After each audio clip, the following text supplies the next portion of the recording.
Welcome, dear students.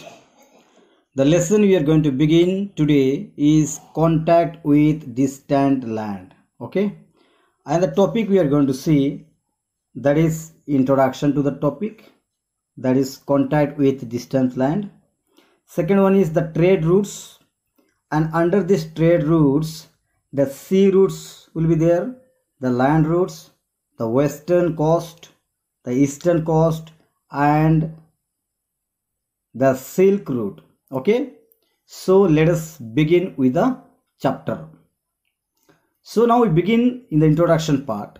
In the previous chapter, you read about South India having links with Mediterranean. Okay, they're having links with Mediterranean. This was just an example about one of the links with distant land. Okay, now we are going to see how this exploring the world was a difficult proposition in the era before invention of maps and compasses.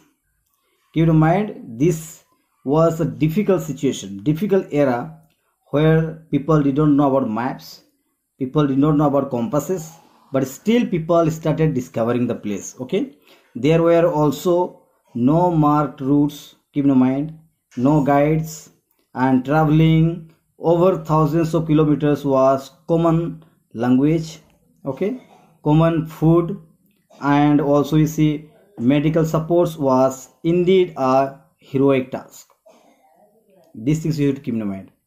Speaking common language everywhere, how was it possible? We don't know. Okay, these days you speak English, so you can understand, that is the basic language, you can communicate in other places. But those days common language was not available, still people took a risk to move. Common food was not available, medical support was not there, still people started moving to another places. Okay, so we see the routes were probably understood by the position of sun and moons. Okay, how the sun and moons were moving, the same way people were also moving by seeing the stars also. Okay, journeys were tiresome. Keep in mind, journeys were very tiresome and slow and time consuming also. These days we have got flight and fast movement technology, but those days it was a very difficult situation where people were moving by themselves, by sea routes, by walking on horseback, etc. Okay, sometimes taking months and one way, months, years also. Okay, now we'll see the last line. There were three factors which linked the Indian kingdoms with those of other parts of the world. There are 3 points here, and we'll be seeing here in the next page. Here it is. You can see there were trades, trades were being going on, and kings and rulers, the movement of the pilgrims. Pilgrims means people those who go to the temples, churches, and the holy places. Okay, so these three things used to make people move from one place to another place. One was the trade. People used to go for the purpose of getting new things. Now we are going to see the trade routes. Let us see the trade routes. First one, we can see the sea routes. Keep in mind, so traders played a very important link between Indian subcontinent and other parts of the world. Okay, how the traders linking our subcontinent with the other parts of the world. Okay, through the sea routes. Now how these sea routes useful for the people to go to other places? How? Let us see the various maps on sea routes. Okay, keep in mind, dear students, sea routes of these periods show how they traveled along shores, lines of the earth's surface. They used to move along the sea shore to find the new places. Okay, the sea links are known to exist from about 300 BCE. Keep in mind.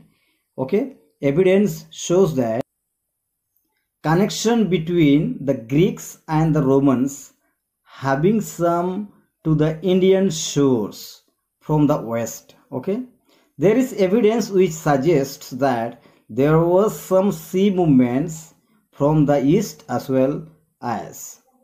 Okay, so we can see sea movements and the seashore help people to move from one place to another place. Okay, wherein Chinese came all around the present day Indonesia, okay, and reached Indian eastern coastline of India.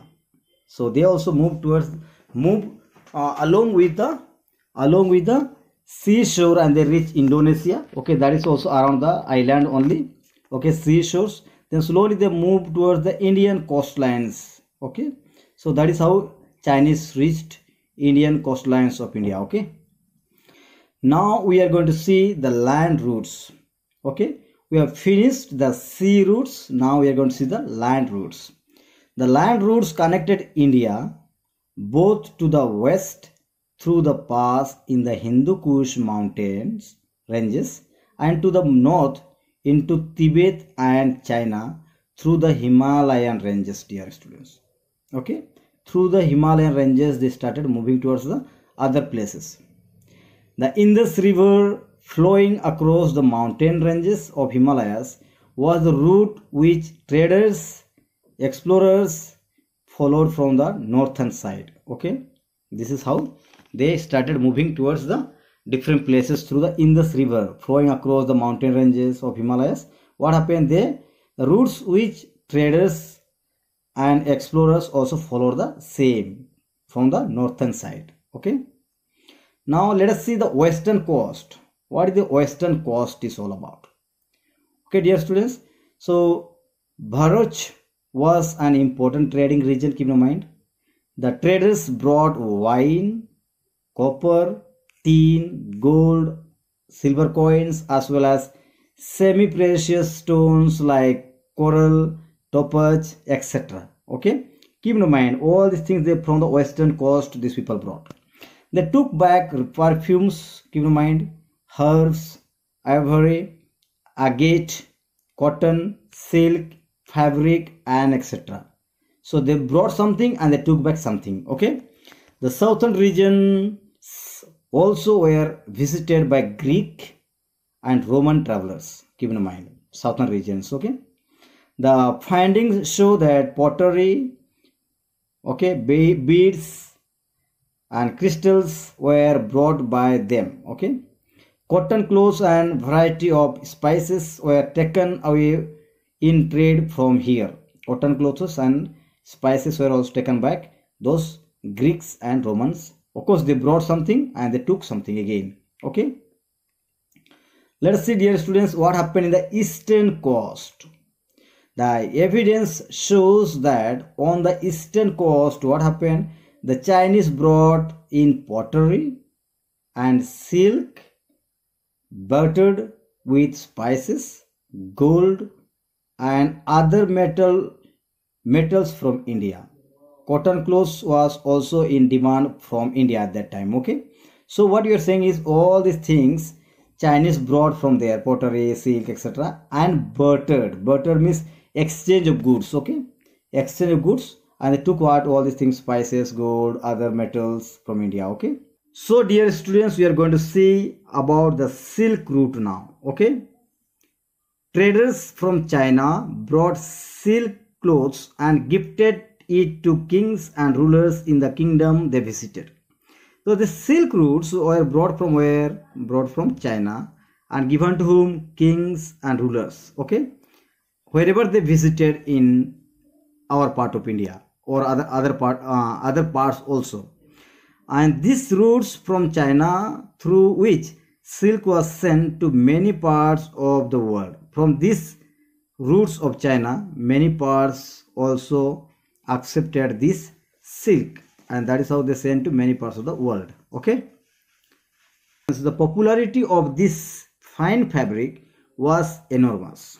Enormous means well known and in a good quantity. Okay, king of this Central Asian region wanted to dominate these routes. Whoever went to China to get these fabrics, the silk, people wanted to give them taxes to cross through the path.